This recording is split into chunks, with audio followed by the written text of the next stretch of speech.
بسم الله الرحمن الرحيم. يسبح لله ما في السماوات وما في الأرض الملك القدوس العزيز الحكيم.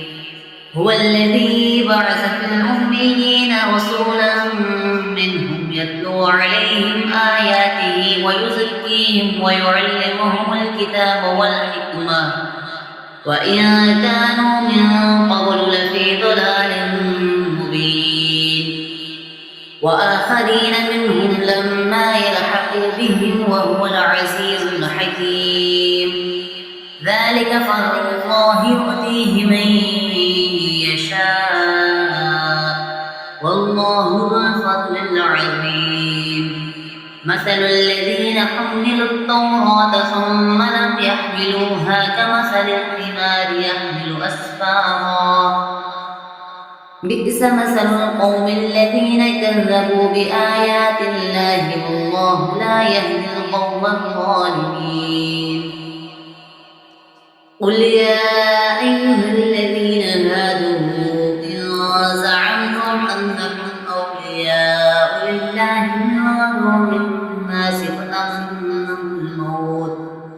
فتمنوا الموت إن كنتم صادقين ولا يتمنونه أبدا بما قدمت أيديهم والله عليم بالظالمين.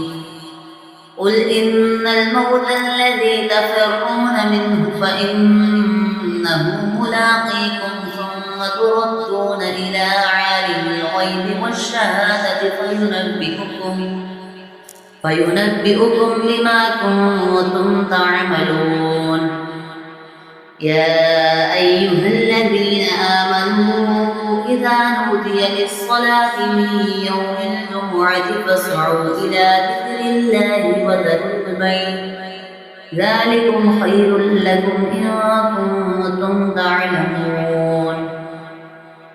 فإذا قضيت الصلاة فانتشروا في الأرض وابتغوا من فضل الله واذكروا الله كثيرا لعلكم تفلحون. وإذا رأوا تجارة أو لهوا انفضوا إليها وتركوك قائما قل ما عند الله خير من اللهو ومن التجارة والله خير الرازقين.